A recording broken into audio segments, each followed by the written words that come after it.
Coming up on Market to Market, a new year brings new proposals for laws aimed at rural America. A professor hunts for unintended changes from genetic editing. And commodity market analysis with John Roach next. What's next doesn't happen by chance. It happens when researchers and farmers work together to solve tomorrow's agronomic challenges.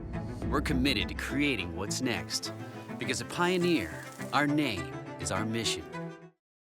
For over 45 years, Steiner Tractor Parts has shared your love of antique tractors, new parts for old tractors. Learn more at steinertractor.com or at 877-559-7887. Tomorrow. For over 100 years, we've worked to help our customers be ready for tomorrow. Trust in tomorrow. Information is available from a Grinnell Mutual agent today. This is the Friday, January 17 edition of Market to Market, the weekly journal of rural America. Hello, I'm Paul Yeager. Inflation is the New Year's house guest that doesn't seem to want to leave the economic gathering. The Labor Department reported this week another 0.2% was added to the Producer Price Index, the measure of costs before it reaches consumers.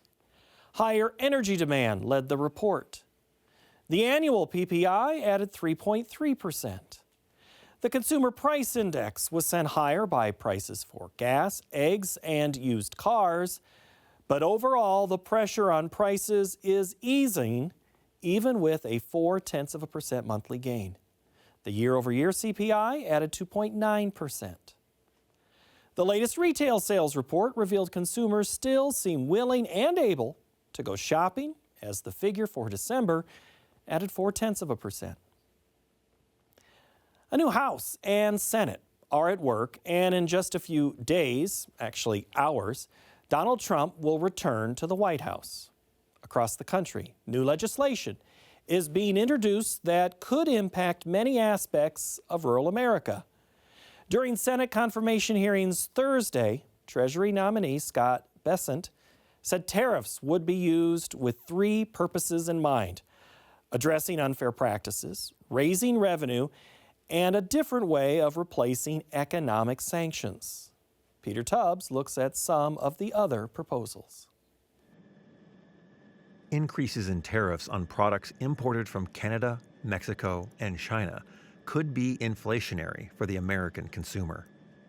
Just Canada and Mexico are the biggest trading partners with the United States. Together, they represent close to 30% of all trade done by the United States. In the case, for example, of Mexico, close to 23% of agricultural products imported by the United States come from Mexico. In the case of Canada, for example, 50% of energy-related products that the United States imports, they come from Canada. The volume of trade between the United States and its neighbors means small changes in trade policy could have outsized effects on the economies of all three countries. So it's really not a Mexican car. It's a car composed by different products that come from Canada, United States, and Mexico, and they get assembled in Mexico and then re-imported in the United States. So we're not talking about products that are either Mexican, American, or Canadian. Really, the trade between the three countries, is integrated.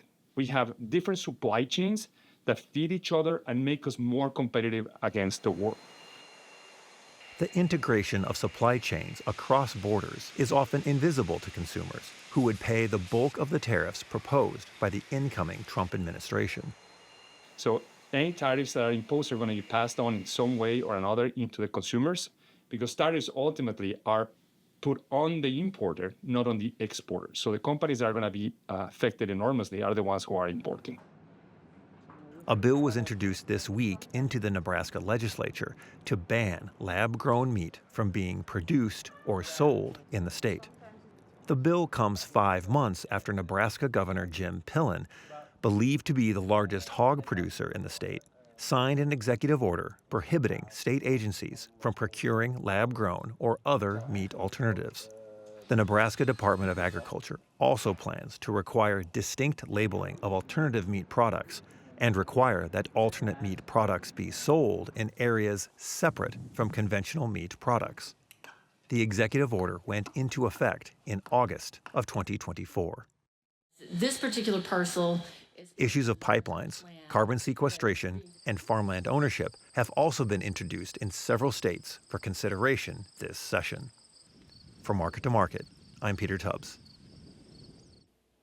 If you say dolly in a word association exercise with someone in agriculture and science, their likely response is sheep. Dolly was a cloned mammal, and she caught the attention of a future scientist who is now working to ensure that gene editing stays on target. Colleen Bradford-Krantz has our cover story. The pig cells multiplying in this embryo contain a carefully introduced genetic alteration. By the time the story airs, this University of Missouri swine embryo will have become a piglet in the school's growing herd of genetically edited pigs. The herd's original purposes varied from growing organs for human transplant to studying transmission of diseases in humans and livestock. The herd's existence helped Mizzou researcher Kehoe Lee secure a $3 million grant from the National Institutes of Health. Lee's study, which also involves USDA research scientists, is designed to pinpoint any unintended consequences of genetic editing. His work will be shared with other geneticists to help them do the same. We need to invest on developing systems to be able to quickly and accurately identify these unintended genetic modifications and develop a strategy to reduce these side effects, if any. Although he spent much of his life in the U.S., Lee was a high school student in South Korea when a news item about the world's first mammal cloned from an adult cell, a sheep in Scotland named Dolly, caught his attention. I really didn't know what to do as a career or even picking a major in a university. But then that year, the Dolly the sheep was born. And that got me really intrigued. And I thought, as a teenager, I wanted to do something unique and special. His dad wanted him to become a lawyer, but Lee stuck with his plan to find a way into livestock genetics. And so he was not happy that I went into animal science because as a businessman, he always thought I'm just chasing pigs. But then now that he sees more papers, news on xenotransplantation and how we can use pig organs to a patient, he's very proud of me. And whenever he sees these articles, he sends me a text. Lately, Lee is focused on improving detection of and reducing any off-targeting events, which refers to those unintended consequences of using modern technology to knock out and replace a portion of DNA. We may not want to talk about these side effects, but then as a scientist, we also want to be accurate. So if we say we introduce a targeted modification, we want that statement to be true. So my interest was to really figure out, okay, so if there is a side effect, what is the side effect? And that's not something that we want to really hide about. We want to further study that to develop a system that can minimize or even reduce these side effects. The University of Missouri's initial study involved 15 of their genetically altered pigs. Many of the pigs had no off-target consequences. Others showed naturally occurring genetic changes, but 5 had off-target genetic modifications associated with the editing. While the off-target events didn't appear to create any problems for the pigs, Lee says it's always best to reduce or eliminate the risk entirely. So these off-targeting events, many scientists intend to neglect or ignore because, and in theory, the type of modifications we introduce won't affect its phenotype. However, as a scientist, we really wanted to see then what is the level, what is the frequency of these side effects, then how do we mitigate it? While the FDA has approved a couple genetically modified animals for human consumption, including salmon, monitoring of off-target events is also important as the nation moves toward the use of genetic modification in human medicine. In a historic move in December 2023, the FDA, for the first time, approved a genome editing therapy for treating humans, in this case, those with sickle cell disease. Sickle cell disease is an inherited and debilitating blood disorder affecting 100,000 in the U.S., particularly African Americans. The therapy, proposed to the FDA by two Massachusetts companies, will be used to modify the patient's blood stem cells using genome editing technology called CRISPR-Cas9, the same technology used by the University of Missouri with their genetically edited pigs. Lee is also working on another study looking at Alzheimer's in pigs, with hopes of finding a genetic answer for humans. University of Missouri researchers will also continue to work on genetic solutions for livestock illnesses like porcine reproductive and respiratory syndrome, or PRRS, a viral disease in hogs. Researchers there have already made progress toward building hogs' resistance to the disease. So if we can enhance these animals, make sure that they don't get sick, and it's really to animal welfare, if they don't have to suffer from these deadly viruses. And it will really help producers to protect their investment. And if I could help on achieving those goals, that will be my goal. For Market to Market, I'm Colleen Bradford Krantz. Next, the Market to Market report. The post-USDA trading sessions following a tighter fundamental picture were higher and then kept climbing after a phone call between the president-elect and President Xi.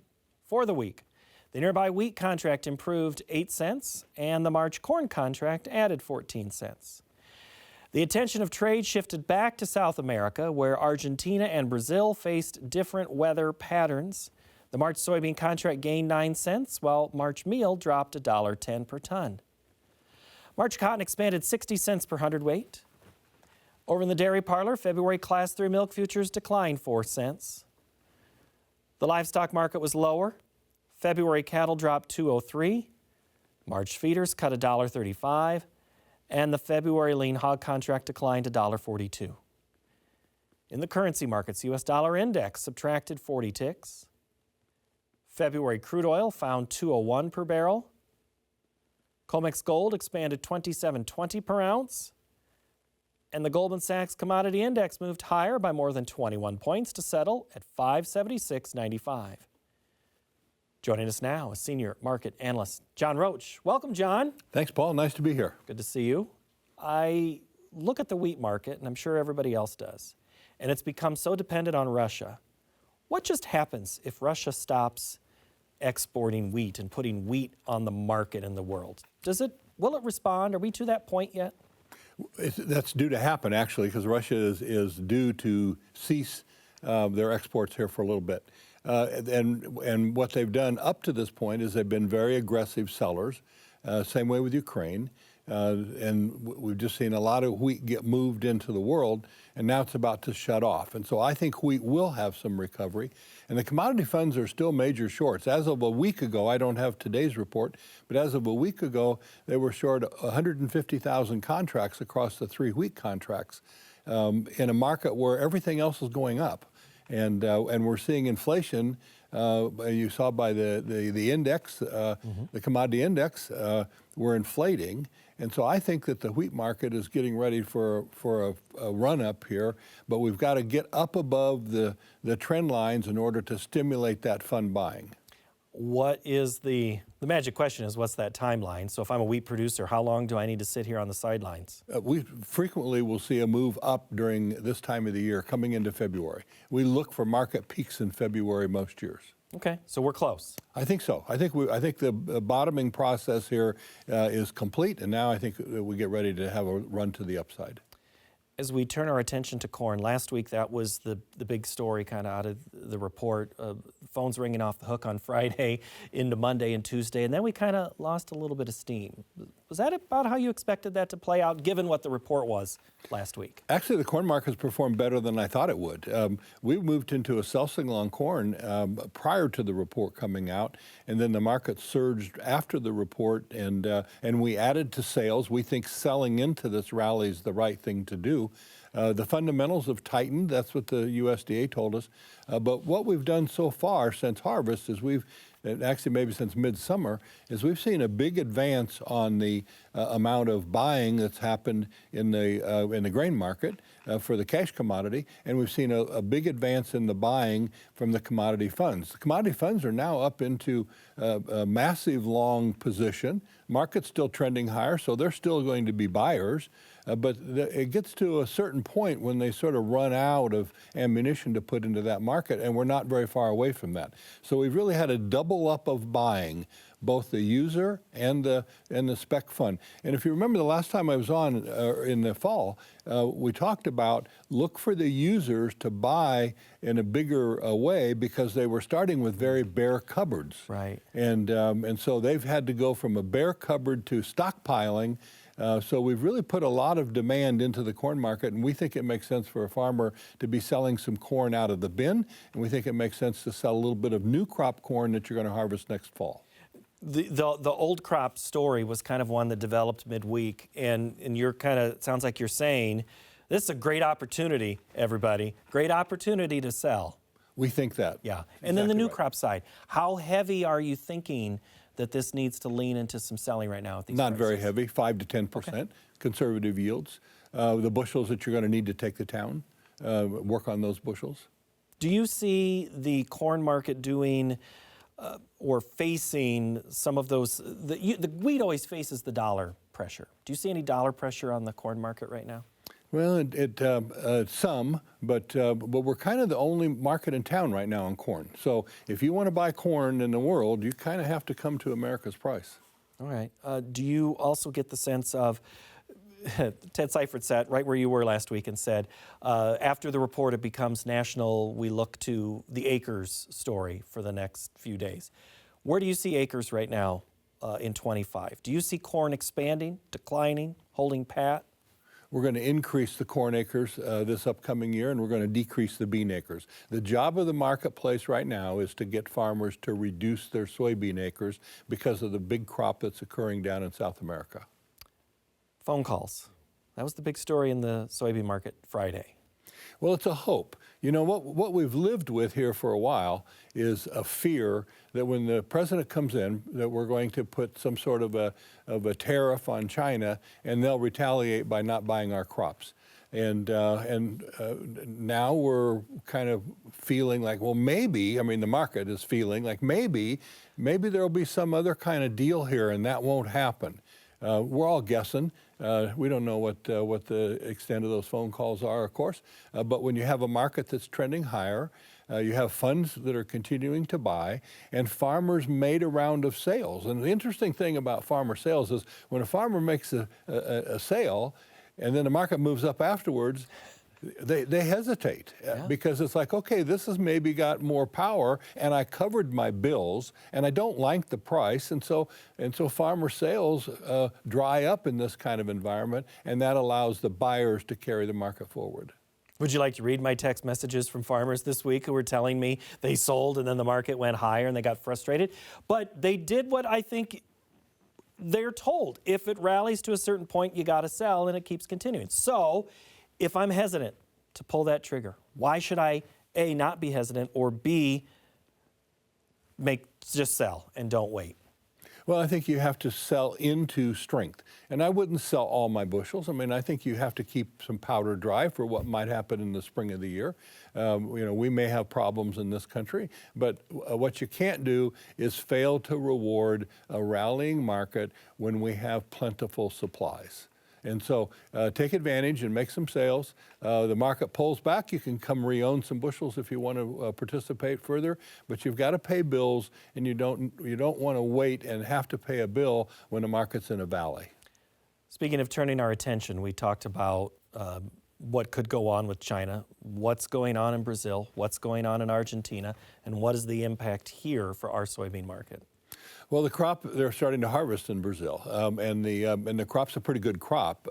It's maybe not quite as big as what it looked like it was going to be, but it's still going to be a very big crop, and we're going to have plentiful supplies. And when we look at the ending stocks forecast for this year, it's smaller than what that we had 2 weeks ago before the USDA report, but it's still big.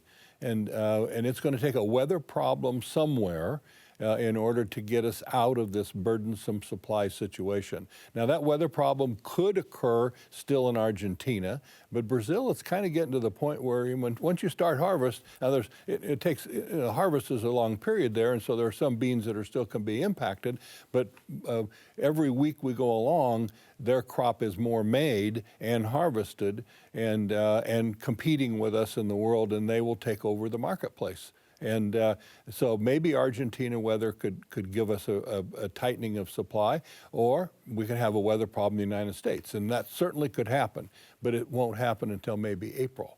So we've got a long period of time here where we're in harvest of the biggest soybean crop in the world. Therefore, not controlling the narrative like we have been. That's correct. In the past. All right, I want to take a question. Phil in Ontario, question on X. He's saying November 25 beans and December 25 corn futures aren't showing me much. Will mid-June for corn and August, or will mid-June for corn and August rainfall for soybeans still give us our best new crop pricing opportunities? Or is right now good? Well, right now is a good time to get started. Again, we're talking maybe 5, maybe 10%. We're not going after that market heavily, but we're starting because we're dealing with a weather problem. We're dealing with a time when we're relatively tight supplies, when the United States is the only market because Brazil's crop wasn't quite ready. And so we reward that market. There's 2 growing seasons in the world. One is now, and another one is as we get into May, June in the Northern Hemisphere. So we like to reward a rally when we get a sell signal in the midst of the South American growing season, and then average those prices with making sales during our growing season when we're in the midst of a weather worry period. Speaking of rewarding a market, is that what cattle producers did this week on live cattle? Well, we certainly have seen high prices in the cattle market, and we've seen cattle move. The cattle story is still a very positive story, though. There's not really a bad part of the cattle story right now. What we worry about is that black swan kind of event or something that comes along that changes everybody's attitude. But right now, the attitudes are very, very positive. And the only thing that we can see to do is that you want to make sure you pay attention to your insurance program, protect some of the equity that you have in those cattle, protect some of the profits that you have in those cattle, because we have seen those disappear before. And that's also kind of the story in feeder cattle, too. It sounds like the advice that we're hearing is, let's put some defense in place if you haven't already. Well, exactly. We pay attention to the cattle crush, which says what's the opportunity to buy feeder cattle, buy feed, and sell fats. How does that look compared to 10 years worth of history? And between now and June, it's a single digit. In other words, it's the lowest 10% opportunity that we've had in the last 10 years. So that just says that if you're putting feeder cattle in, you've got to be careful here because it's a risky situation. When I was here in October, it was in the 90 percentile, buying feeder cattle and putting them on feed on paper. And now we're clear down in the single digits. So it's a time to be very cautious if you're buying feeders, or if you need to sell feeders, it's a pretty good time to take them to market. Yeah. Feed, but feed needs. The soy meal contract has kind of been, it's kind of had a little whipsaw to it. Right now, is that helpful to the hog producer? We have a buy signal right now on soybean meal. So we think it is time to be buying a meal and accumulate some feed, cover 90 days worth or more, because again, we're down at bargain price levels, and so you have to take advantage of that. What else do you see impacting the hog market right now? Hog market's being helped by the cattle market, and our broiler numbers the tonnage is down here since the beginning of the year. Hog numbers are down compared to where they should be, so we're a little bit concerned about the numbers of hogs coming to town. But with the beef market as strong as what it is, and the broiler numbers down a little bit, the hog market's holding in here not too bad. We think that we're going to go back and forth in that market.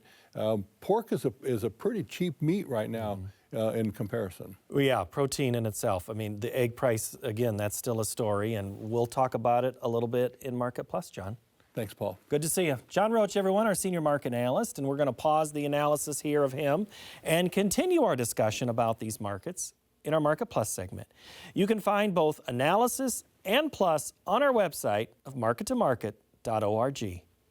If you've missed an episode on your local public TV station or you want to watch one of our feature stories again, subscribe to our YouTube channel and be sure to click notifications. You will receive our feed with access to all of our programs, stories, as well as podcasts. Watch early and often when you head to youtube.com/markettomarket.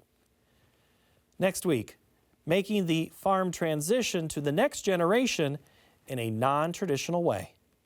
Thank you so much for watching. Have a great week.